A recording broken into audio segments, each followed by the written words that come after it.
Assalomu alaykum suyumlik do'stlar. Mushu vaqtinglar xayrlik bo'lsin. Tövəndə huzuringlarga Yar Muhammad Tayir To'g'liqning Bovam shundoq o'rgatgan degan kitobidan tunji tastak yomon tagdi nomli hikoyani oltimiz. Yoqtirib anglag'aysizlar. Tunji tastak yomon tagdi. Bugun buvamlarning uyga tushganimning 2-chi kuni. Soat 8-9lar bo'lib qolgacha uxlab yetibdiman. Buvam sirtdan kirib meni chaqirdi.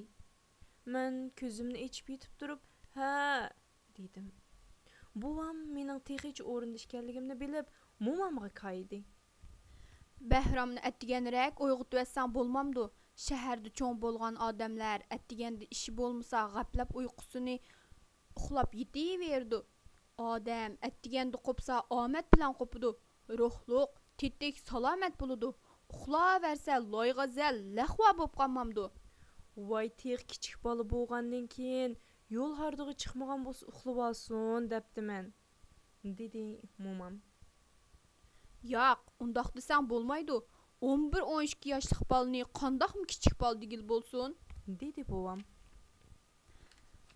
Sen texi uni buningdan keyin saharda uyg'otib yetib mahalladagi bolalar bilan birga uloqlarni beqib kelishga, o't elib kelishga, o'tullarni yerib qo'yishga, yana boshqa ishlarni qilishga haydakchilik qilgin.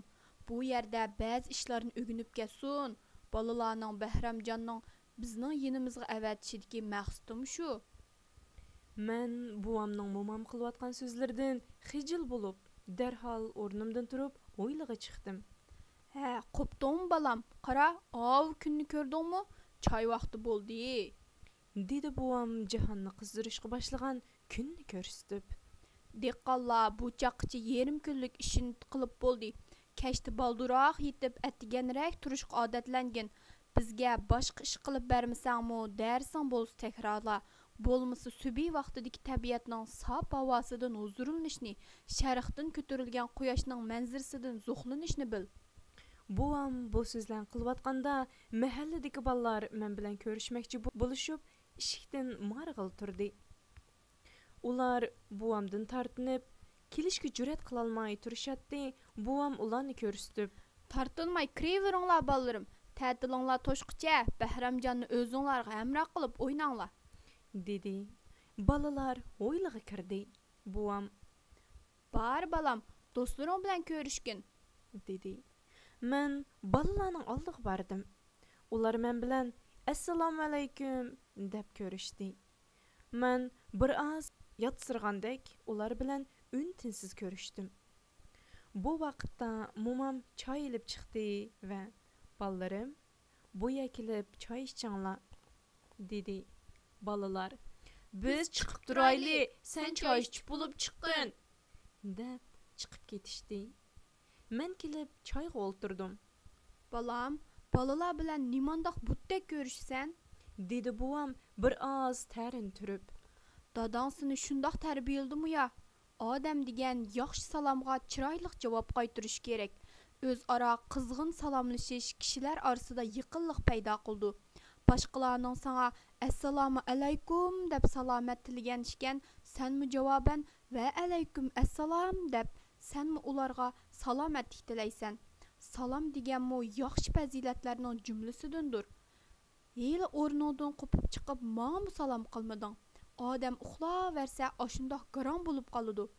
Mahalladagi bolalar shundoq qizg'in salom qilib ko'rishsa, so'g'uqli qo'lingni berib qo'yding. Ular hatto chiqib ketsa, "Kelinglar, birga choy ichib chiqaylik" deb dasturxon taklif qilmading. Bu ishing to'g'ri bo'lmadi. Osh vaqti bo'lsin, choy vaqti bo'lsin, bizning odatimiz bo'yicha bir kim uyga kirgan bo'lsa, cho'qim u kishini tamoqqa yoki choyga taklif qilamiz. Men buvamning tanbehini to'g'ri topgan bo'lsam-mu, bir oz qopqim tushib qolgan bo'lsa kerak. Buvam, "O'g'il bol degan to'g'ri nasihatga qopoq turib butnab qolsa bo'lmaydi. Men sana xafa bo'lib devatmayman. Ba'zi o'rib odatlarimizni unutib qolsang bo'lmaydi. To'g'ri nasihatni anglamgan odam toshbaqidek o'ziga zarar yetkazadigan ishga duchor bo'ladi", dedi. "U qandoq ish ekan?" deb so'radim men.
Sevimli kichik do'stlar, nasihatni anglamagan toshbaqaning hikoyasini anlaganlar bormi?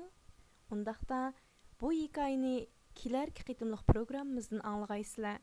Bu hikoyani Janubiy Avstraliya Uyg'ur maktabidagi o'qituvchilar huzuringizga sundi. Yana bir qitimliq programmamizgacha omon bo'lg'aysizlar. Xayr xo'sh.